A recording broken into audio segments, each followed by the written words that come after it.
Chapter 8. Planes of Correspondence. As above, so below. As below, so above. The Kybalion. The great second Hermetic principle embodies the truth that there is a harmony, agreement, and correspondence between the several planes of manifestation, life, and being. This truth is a truth because all that is included in the universe emanates from the same source, and the same laws, principles, and characteristics apply to each unit, or combination of units, of activity, as each manifests its own phenomena upon its own plane. For the purpose of convenience of thought and study, the Hermetic philosophy considers that the universe may be divided into three great classes of phenomena, known as the three great planes. Namely, 1. The great physical plane. 2. The great mental plane. 3. The great spiritual plane.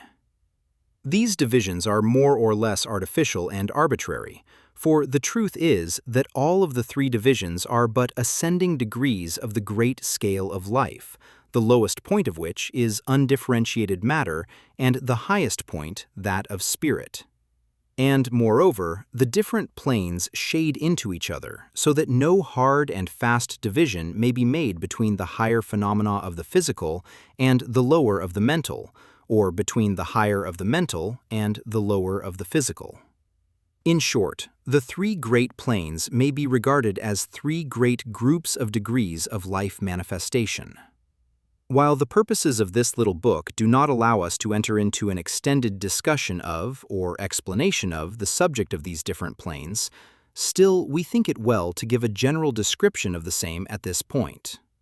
At the beginning, we may as well consider the question so often asked by the neophyte who desires to be informed regarding the meaning of the word plane, which term has been very freely used and very poorly explained in many recent works upon the subject of occultism. The question is generally about as follows. Is a plane a place having dimensions, or is it merely a condition or state? We answer, no, not a place, nor ordinary dimension of space, and yet more than a state or condition. It may be considered as a state or condition, and yet the state or condition is a degree of dimension in a scale subject to measurement. Somewhat paradoxical, is it not? But let us examine the matter. A dimension, you know, is a measure in a straight line, relating to measure, etc. The ordinary dimensions of space are length, breadth, and height, or perhaps length, breadth, height, thickness, or circumference. But there is another dimension of created things, or measure in a straight line, known to occultists and to scientists as well, although the latter have not as yet applied the term dimension to it. And this new dimension, which, by the way, is the much speculated about fourth dimension, is the standard used in determining the degrees, or planes. This fourth dimension may be called the dimension of vibration. It is a fact well known to modern science, as well as to the Hermetists who have embodied the truth in their third Hermetic principle, that everything is in motion, everything vibrates, nothing is at rest. From the highest manifestation to the lowest, everything and all things vibrate. Not only do they vibrate at different rates of motion, but as in different directions and in a different manner.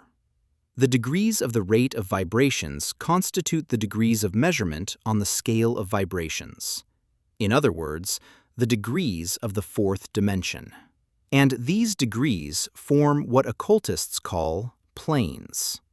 The higher the degree of rate of vibration, the higher the plane, and the higher the manifestation of life occupying that plane. So that while a plane is not a place, nor yet a state or condition, yet it possesses qualities common to both. We shall have more to say regarding the subject of the scale of vibrations in our next lessons, in which we shall consider the Hermetic principle of vibration. You will kindly remember, however, that the three great planes are not actual divisions of the phenomena of the universe, but merely arbitrary terms used by the Hermetists in order to aid in the thought and study of the various degrees and forms of universal activity and life. The atom of matter, the unit of force, the mind of man, and the being of the archangel are all but degrees in one scale, and all fundamentally the same, the difference between solely a matter of degree and rate of vibration. All are creations of the All, and have their existence solely within the infinite mind of the All. The Hermetists subdivide each of the three great planes into 7 minor planes, and each of these latter are also subdivided into 7 subplanes, all divisions being more or less arbitrary, shading into each other and adopted merely for convenience of scientific study and thought. The great physical plane and its 7 minor planes is that division of the phenomena of the universe which includes all that relates to physics or material things, forces, and manifestations. It includes all forms of that which we call matter and all forms of that which we call energy or force. But you must remember that the Hermetic philosophy does not recognize matter as a thing in itself, or as having a separate existence even in the mind of the All. The teachings are that matter is but a form of energy, that is, energy at a low rate of vibrations of a certain kind, and accordingly, the Hermetists classify matter under the head of energy, and give to it 3 of the 7 minor planes of the great physical plane. These 7 minor physical planes are as follows. 1.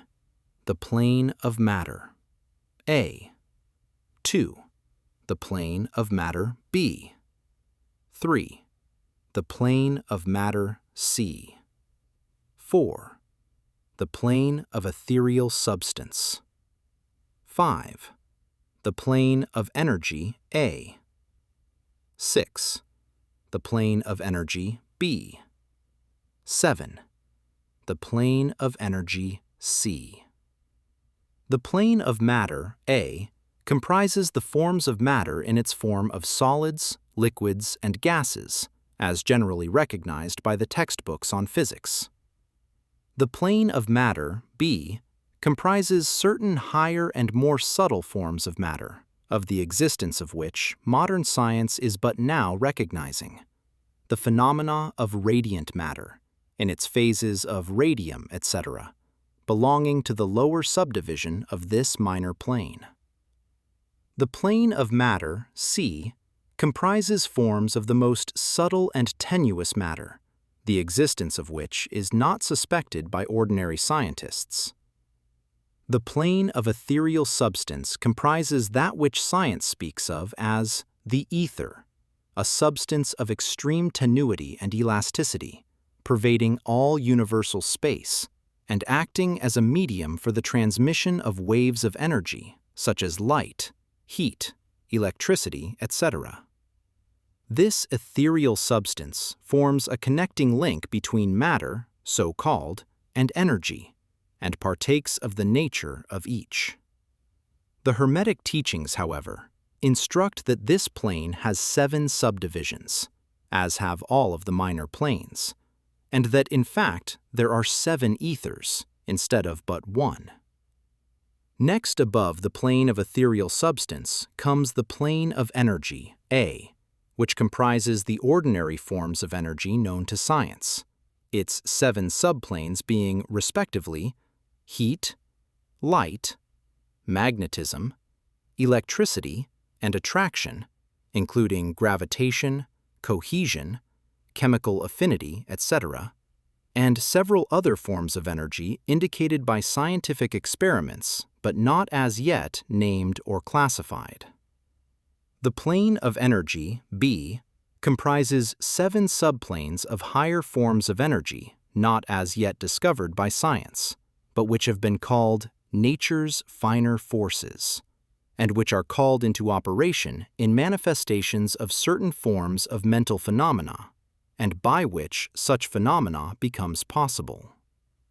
The plane of energy, C, comprises 7 subplanes of energy so highly organized that it bears many of the characteristics of life, but which is not recognized by the minds of men on the ordinary plane of development, being available for the use on beings of the spiritual plane alone. Such energy is unthinkable to ordinary man, and may be considered almost as the divine power. The beings employing the same are as gods compared even to the highest human types known to us. The great mental plane comprises those forms of living things known to us in ordinary life, as well as certain other forms not so well known except to the occultist. The classification of the 7 minor mental planes is more or less satisfactory and arbitrary, unless accompanied by elaborate explanations which are foreign to the purpose of this particular work. But we may as well mention them. They are as follows. 1. The plane of mineral mind. 2. The plane of elemental mind, A. 3. The plane of plant mind. 4. The plane of elemental mind, B. 5. The plane of animal mind. 6. The plane of elemental mind, C. 7. The plane of human mind.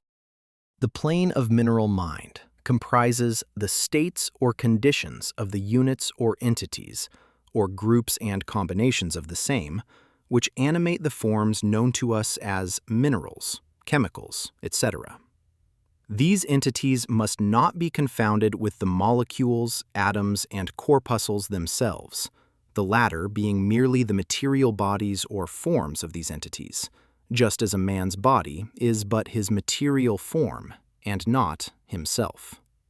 These entities may be called souls in one sense, and are living beings of a low degree of development, life, and mind, just a little more than the units of living energy, which comprise the higher subdivisions of the highest physical plane.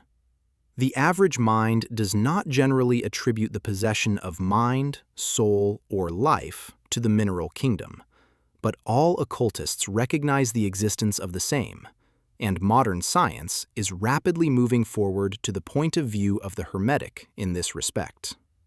The molecules, atoms, and corpuscles have their loves and hates, likes and dislikes, attractions and repulsions, affinities and non-affinities, etc. And some of the more daring of modern scientific minds have expressed the opinion that the desire and will, emotions and feelings of the atoms differ only in degree from those of men. We have no time or space to argue this matter here. All occultists know it to be a fact, and others are referred to some of the more recent scientific works for outside corroboration. There are the usual 7 subdivisions to this plane. The plane of elemental mind, A, comprises the state or condition and degree of mental and vital development of a class of entities unknown to the average man, but recognized to occultists. They are invisible to the ordinary senses of man, but, nevertheless, exist and play their part of the drama of the universe. Their degree of intelligence is between that of the mineral and chemical entities on the one hand, and of the entities of the plant kingdom on the other. There are 7 subdivisions to this plane also. The plane of plant mind, in its 7 subdivisions, comprises the states or conditions of the entities comprising the kingdoms of the plant world, the vital and mental phenomena of which is fairly well understood by the average intelligent person. Many new and interesting scientific works regarding mind and life in plants having been published during the last decade.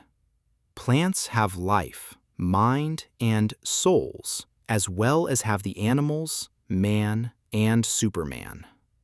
The plane of elemental mind, B, in its 7 subdivisions, comprises the states and conditions of a higher form of elemental or unseen entities, playing their part in the general work of the universe, the mind and life of which form a part of the scale between the plane of plant mind and the plane of animal mind, the entities partaking of the nature of both.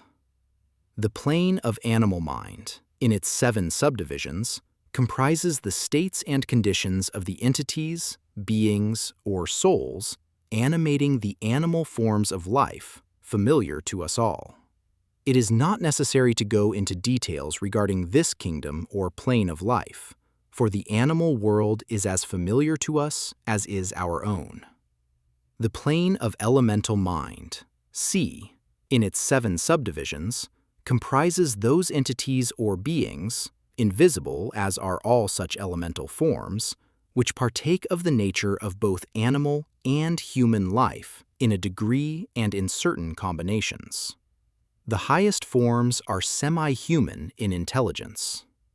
The plane of human mind, in its 7 subdivisions, comprises those manifestations of life and mentality which are common to man in his various grades, degrees, and divisions. In this connection, we wish to point out the fact that the average man of today occupies but the 4th subdivision of the plane of human mind, and only the most intelligent have crossed the borders of the 5th subdivision. It has taken the race millions of years to reach this stage, and it will take many more years for the race to move on to the 6th and 7th subdivisions and beyond. But remember that there have been races before us which have passed through these degrees, and then on to higher planes. Our own race is the 5th, with stragglers from the 4th, which has set foot upon the path. And then there are a few advanced souls of our own race who have outstripped the masses, and who have passed on to the 6th and 7th subdivision, and some few being still further on.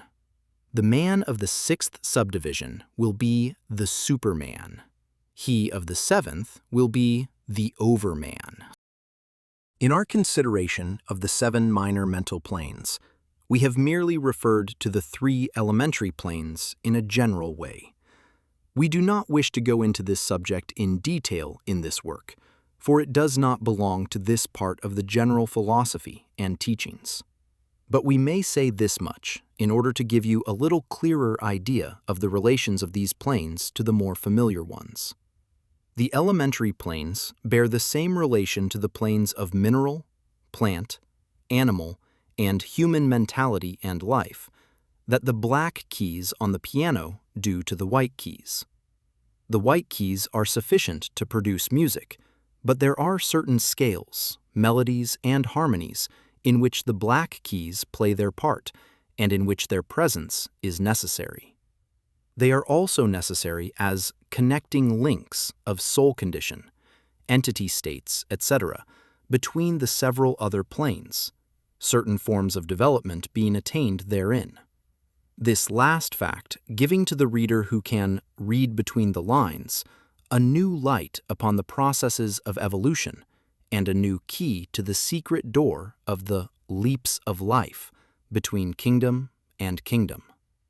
The great kingdoms of elementals are fully recognized by all occultists, and the esoteric writings are full of mention of them. The readers of Bulwer's Senoni and similar tales will recognize the entities inhabiting these planes of life.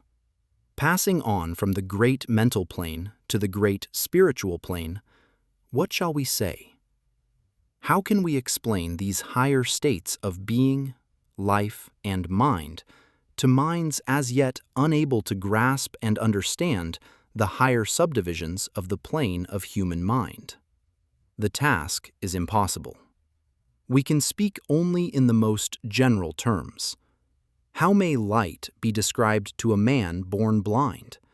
How sugar to a man who has never tasted anything sweet? How harmony to one born deaf? All that we can say is that the 7 minor planes of the great spiritual plane, each minor plane having its 7 subdivisions, comprise beings possessing life, mind, and form as far above that of man of today as the latter is above the earthworm, mineral, or even certain forms of energy or matter. The life of these beings so far transcends ours that we cannot even think of the details of the same. Their minds so far transcend ours that to them we scarcely seem to think, and our mental processes seem almost akin to material processes. The matter of which their forms are composed is of the highest planes of matter. Nay, some are even said to be clothed in pure energy. What may be said of such beings? On the 7 minor planes of the great spiritual plane exist beings of whom we may speak as angels, archangels, demigods.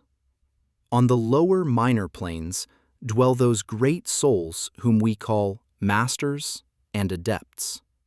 Above them come the great hierarchies of the angelic hosts, unthinkable to man. And above those come those who may without irreverence be called the gods. So high in the scale of being are they, their being, intelligence, and power being akin to those attributed by the races of men to their conceptions of deity.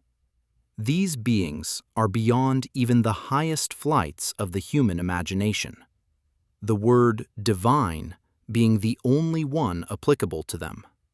Many of these beings, as well as the angelic host, take the greatest interest in the affairs of the universe and play an important part in its affairs.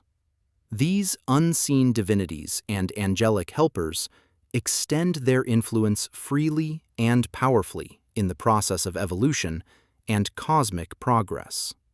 Their occasional intervention and assistance in human affairs have led to the many legends, beliefs, religions, and traditions of the race, past and present. They have superimposed their knowledge and power upon the world, again and again, all under the law of the all, of course. But yet, even the highest of these advanced beings exist merely as creations of and in the mind of the all, and are subject to the cosmic processes and universal laws. They are still mortal. We may call them gods if we like, but still they are but the elder brethren of the race, the advanced souls who have outstripped their brethren and who have foregone the ecstasy of absorption by the all in order to help the race on its upward journey along the path. But they belong to the universe and are subject to its conditions. They are mortal, and their plane is below that of absolute spirit. Only the most advanced Hermetists are able to grasp the inner teachings regarding the state of existence and the powers manifested on the spiritual planes. The phenomena is so much higher than that of the mental planes that a confusion of ideas would surely result from an attempt to describe the same. Only those whose minds have been carefully trained along the lines of the Hermetic philosophy for years, yes, those who have brought with them from other incarnations the knowledge acquired previously, can comprehend just what is meant by the teaching regarding these spiritual planes. And much of these inner teachings is held by the Hermetists as being too sacred, important, and even dangerous for general public dissemination. The intelligent student may recognize what we mean by this when we state that the meaning of spirit, as used by the Hermetists, is akin to living power, animated force, inner essence, essence of life, etc., which meaning must not be confounded with that usually and commonly employed in connection with the term, i.e., religious, ecclesiastical, spiritual, ethereal, holy, etc., etc.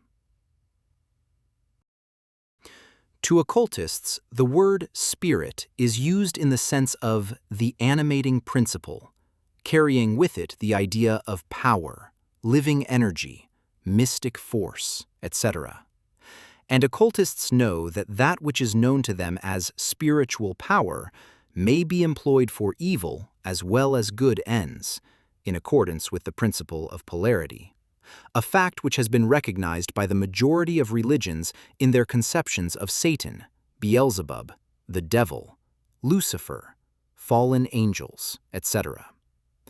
And so, the knowledge regarding these planes has been kept in the Holy of Holies in all esoteric fraternities and occult orders, in the secret chamber of the temple.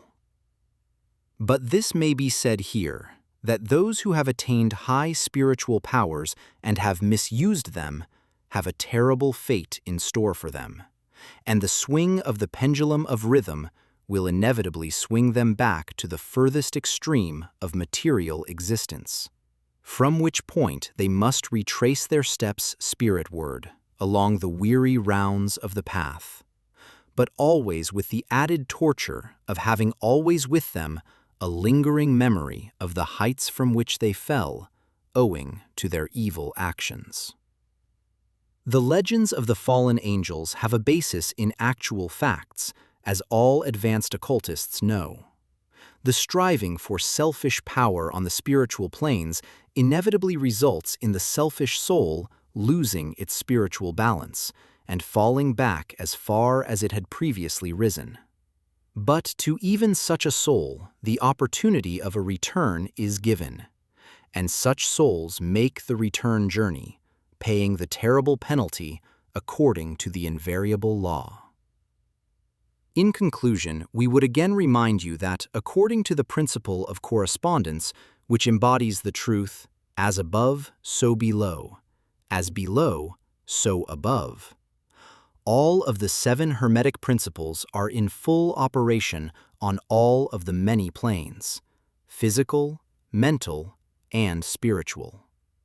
The principle of mental substance, of course, applies to all the planes, for all are held in the mind of the All. The principle of correspondence manifests in all, for there is a correspondence, harmony, and agreement between the several planes. The principle of vibration manifests on all planes. In fact, the very differences that go to make the planes arise from vibration, as we have explained. The principle of polarity manifests on each plane, the extremes of the poles being apparently opposite and contradictory. The principle of rhythm manifests on each plane, the movement of the phenomena having its ebb and flow, rise and flow, incoming and outgoing. The principle of cause and effect manifests on each plane, every effect having its cause and every cause having its effect. The principle of gender manifests on each plane, the creative energy being always manifest and operating along the lines of its masculine and feminine aspects. As above, so below. As below, so above. This centuries-old Hermetic axiom embodies one of the great principles of universal phenomena. As we proceed with our consideration of the remaining principles, we will see even more clearly the truth of the universal nature of this great principle of correspondence. Moving at the speed